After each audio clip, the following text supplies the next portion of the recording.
彩铃，黑角玉一趟。别想让我给你当。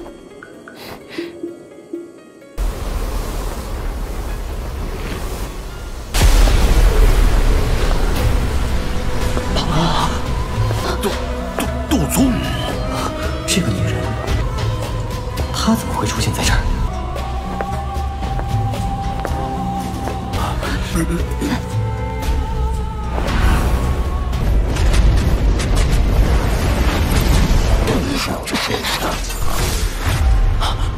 没想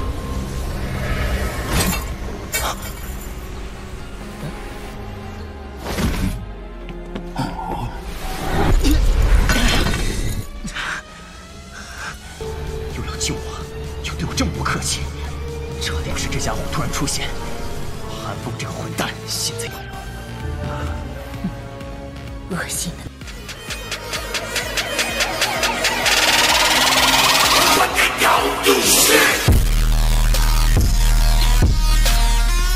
Xiao Yan menemukan tempat kosong di puncak gunung dan mendarat di tanah. Setelah itu, dia menuju ke kaki gunung. Dia tanpa daya menggelengkan kepalanya ketika dia melihat aliran manusia padat di luar Wind Lightning Mountain Range. Kemungkinan orang-orang ini semua ada di sini karena pertemuan Grand Pavilion. Aku ingin tahu apakah pertemuan Grand Pavilion telah dimulai? Xiao Yan bergumam lembut pada dirinya sendiri. Dia sempat berpikir sejenak sebelum tiba-tiba mengeluarkan benda seperti kulit tipis transparan dari storage ring-nya. Setelah itu, dia menutupinya di wajahnya. Hampir seketika, beberapa perubahan terjadi pada kontur wajahnya. Jika seseorang tidak memperhatikan dengan teliti, kemungkinan akan sulit bagi seseorang untuk mengenalinya. Item ini, yang bisa sedikit mengubah penampilan seseorang, adalah hal kecil yang diberikan oleh dokter peri kecil ketika mereka menuju Kekaisaran Chuyun saat itu. Tidak disangka itu masih bisa digunakan setelah bertahun-tahun berlalu. Xiao Yan tanpa sadar kaget ketika mendengar percakapan di sekitarnya akhirnya berbicara tentang dia. Tangannya tidak bisa membantu, tetapi gosok wajahnya. Tidak disangka ia memiliki reputasi seperti itu di wilayah utara ini. Namun, ini bukan yang dia inginkan. Jika namanya disebarkan ke telinga, Hall of Souls, sepertinya hal-hal itu akan menjadi lebih merepotkan. Xiao Yan berhasil masuk melalui pintu masuk pegunungan di tengah kebisingan yang mengerikan. Ada murid dari Wind Lightning Pavilion yang menjaga ketertiban di sekitar pintu masuk.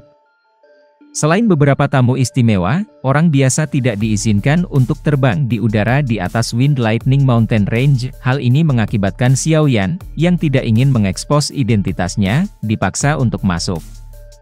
Setelah memasuki pegunungan, Xiao Yan dengan cepat memisahkan dirinya dari sebagian besar aliran manusia. Setelah itu, dia menoleh ke hutan sepi, meningkatkan kecepatannya, dan dengan cepat bergegas ke pedalaman pegunungan. Dari informasi yang dia dengar sebelumnya, hari ini harus menjadi awal dari Grand Meeting 4 Pavilion.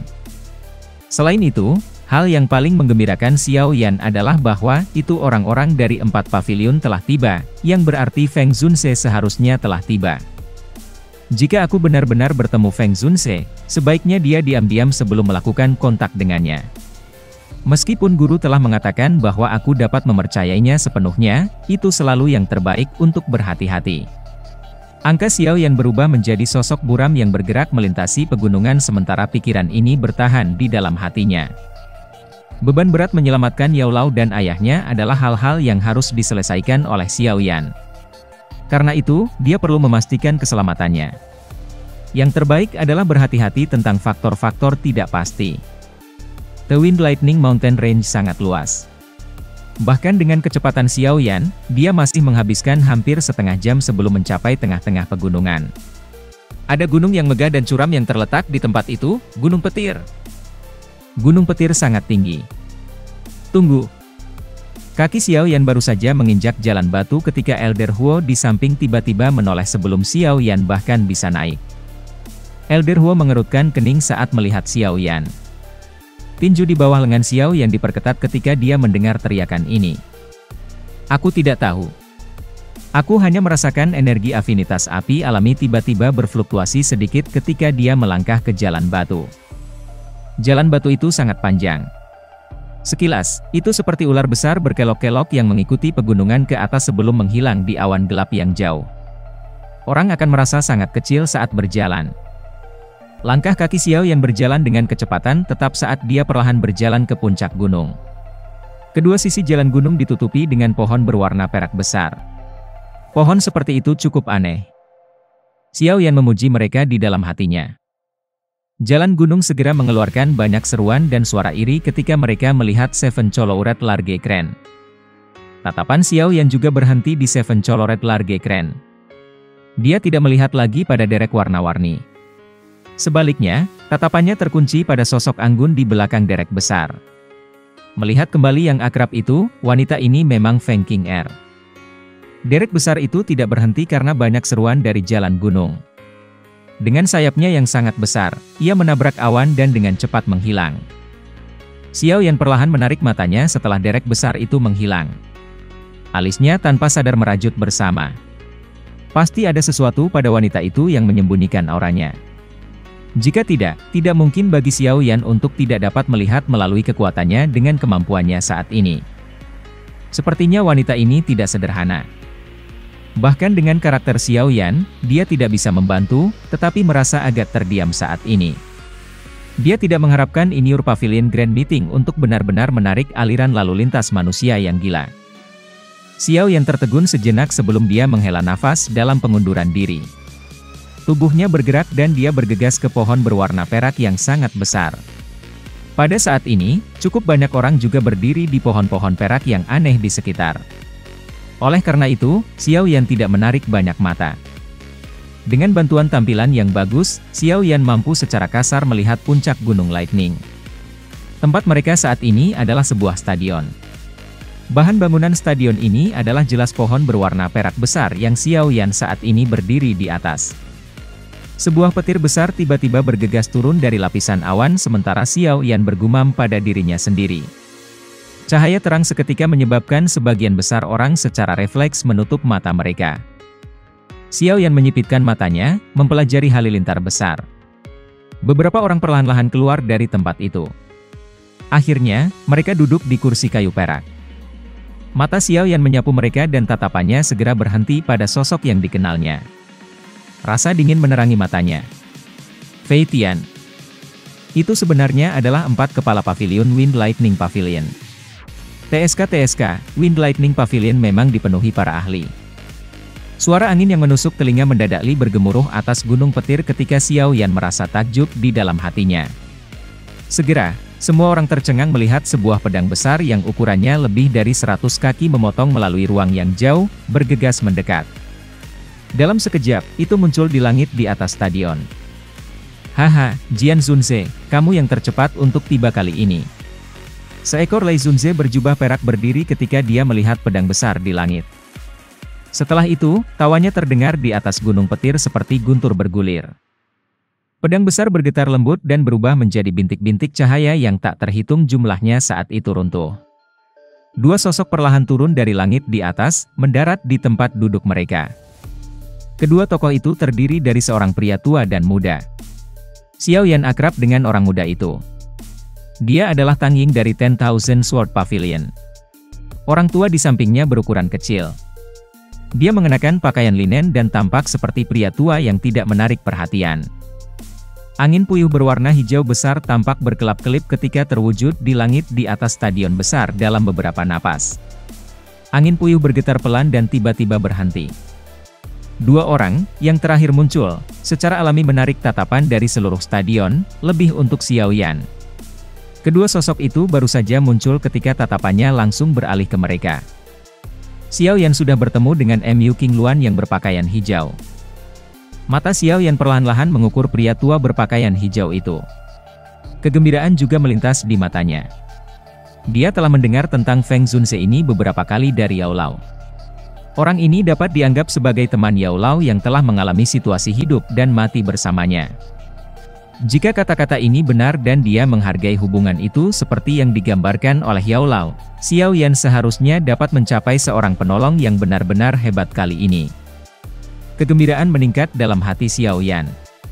Lei Zunze dan Jian Zunze di tempat duduk tersenyum dan menangkupkan kedua tangannya ketika mereka melihat Feng Zunze tiba. Feng Zunze telah menjadi terkenal jauh lebih awal daripada salah satu dari tiga lainnya. Oleh karena itu, kedua orang ini masih menangkupkan tangan mereka dengan sopan meskipun mereka semua berbagi status yang sama.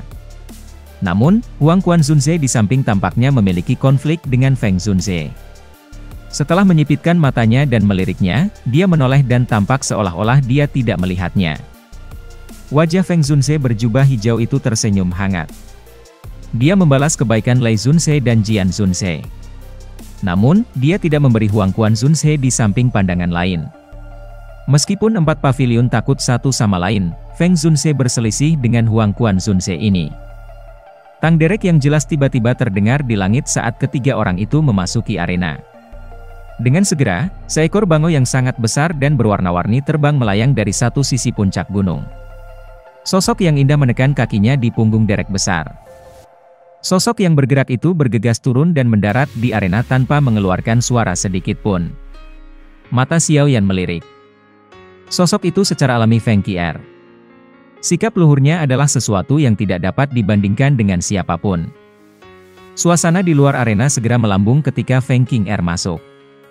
Semua orang tahu bahwa itu kemungkinan wanita ini memenangkan Grand Pertemuan Grand Pavilion musim ini adalah yang tertinggi di antara semua peserta. Saat Feng Qier muncul, kejutan melintas di mata Feng Zunze, Qian Zunze, dan Huang Quan Zunze di kursi VIP.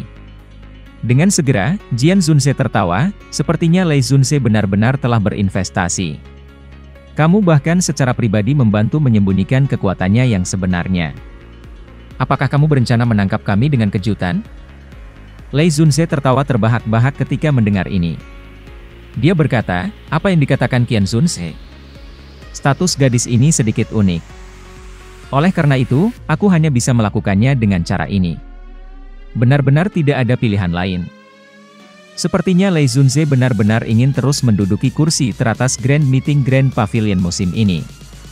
The Wind Lightning Pavilion kemungkinan memiliki peluang kemenangan tertinggi di kompetisi ini. Tatapan Feng Zunze berhenti di tubuh Feng Qier yang indah saat dia dengan lembut berbicara. Feng Zunze terlalu banyak berpikir. Lei Zunze dari kursi pemimpin berhenti mengobrol ketika dia melihat bahwa itu semua orang telah berkumpul di arena. Setelah kata-kata Lei Zunze terdengar, suasana di arena tiba-tiba menjadi tegang. 53 tatapan menyapu satu sama lain. Mata mereka dipenuhi dengan peringatan untuk pihak lain. Dalam situasi kacau semacam ini, yang perlu dilakukan hanyalah membuat diri mereka terus bertahan untuk mendapatkan kemenangan. Namun, pada saat yang sama, sebagian besar orang tahu bahwa itu pemilihan ini sangat keras dan kejam. Hanya 8 di antara 53 orang yang tersisa. 4 dari 8 posisi ini sudah ditempati oleh orang-orang dari 4 pavilion. Dengan kata lain, hanya 4 di antara 49 orang lainnya yang bisa bertahan. 4 dari 49. Seseorang dapat membayangkan seperti apa pertempuran intens yang akan meletus sebagai hasil dari metode penyaringan seperti itu. Sementara atmosfer di arena tegang, stadion di sekitarnya juga menjadi tenang. Banyak sekali mata yang menatap arena tanpa berkedip. Dentang. Suasana di arena telah mencapai tingkat yang tegang dan tak tertahankan sementara Xiao Yan bergumam pada dirinya sendiri ketika seseorang akhirnya tidak bisa lagi menanggungnya. Dia memimpin untuk menyerang ketika senjata di tangannya menusuk ke seseorang yang jaraknya dekat dengannya. Namun, orang-orang di arena berada dalam keadaan yang sangat berhati-hati. Sosok orang ini ditemukan pada saat dia pindah. Orang yang diserang membiarkan Douki di tubuhnya melonjak dalam kemarahannya. Segera, dia mengencangkan cengkeramannya pada senjata di tangannya dan menyerang orang yang telah meluncurkan serangan menyelinap. Dengan 2 pukulan saling bertukar, suasana tegang di arena langsung runtuh. Gelombang dari berbagai warna, kuat Douki melonjak keluar. Setelah itu, seluruh arena benar-benar turun ke dalam kekacauan. Lebih dari 50 Dou Huang kelas Douki telah menyebar ke setiap sudut stadion. Tekanan energi yang kuat merembes ke stadion, menyebabkan cukup banyak orang merasakan tekanan. Douki menyebar ke segala arah di arena saat kekacauan terus menyebar. Pada saat ini, hampir semua orang di samping mereka adalah lawan mereka. Oleh karena itu, setiap orang bertindak seperti burung yang ketakutan. Selama seseorang masuk dalam beberapa lusin kaki dari mereka, douki dalam tubuh mereka akan tanpa sadar melepaskan serangan sengit pada orang yang telah menerobos masuk ke wilayah mereka. Dalam kekacauan ini, wajar saja jika beberapa orang yang bergandengan tangan dengan yang lain menjadi kejadian biasa. Pada saat ini, orang hanya bisa menganggap orang seperti itu tidak beruntung. Dalam menghadapi serangan oleh beberapa orang pada tingkat yang sama, orang itu akan dengan cepat dikalahkan dalam waktu kurang dari 10 pertukaran. Kekacauan adalah sejenis katalis. Melihat pertempuran kacau di arena yang menyebabkan kulit seseorang menjadi mati rasa, galeri di sekitarnya meledak menjadi sorakan yang menggugah jiwa. Cukup banyak wajah dan leher orang memerah karena suasananya. Dari kelihatannya, mereka sepertinya berharap bahwa itu mereka adalah salah satu yang hadir di arena. Gelombang suara yang memekakan telinga menyebabkan Xiao Yan merasa cukup berdaya. Sebuah pikiran terlintas di dalam hatinya dan douki menutupi kedua telinganya, benar-benar mengisolasi dia dari kebisingan. Tatapannya, di sisi lain, tetap fokus pada pertempuran yang kacau. Pada saat ini, arena telah jatuh ke dalam kekacauan total. Suara jernih bertabrakan douki dan benturan pisau bergema di sekitar. Mata Xiao Yan dengan tegas menatap dua di mana satu mengejar dan yang lainnya melarikan diri. Alisnya tiba-tiba merajut bersama. Pria berbaju merah itu memiliki beberapa kesempatan untuk melukai Lin Yan sebelumnya, tapi dia tidak menyerang. Dari kelihatannya, sepertinya dia sengaja mengejar Lin Yan. Mata Xiao Yan terkonsentrasi saat ia merenung sedikit. Segera, tatapannya berhenti di seorang pria berjubah kuning dengan wajah dingin yang paling dekat dengan Lin Yan. Lin Yan merasa hatinya segera mati rasa ketika melihat serangan pilar berwarna hitam ini. Kesenjangan antara Wang Chen dan dia benar-benar terlalu hebat. Bahkan dengan bantuan kelincinya, dia bukan tandingannya. Lin Yan segera memuntahkan seteguk darah segar setelah menderita pukulan berat ini. Tubuhnya digosok ke tanah, membentuk bekas luka yang panjangnya puluhan meter. Seandainya dia tidak terhindar dari serangan di titik fatal, kemungkinan besar dia akan mati. Adegan di medan perang telah memicu gelombang kutukan di luar arena.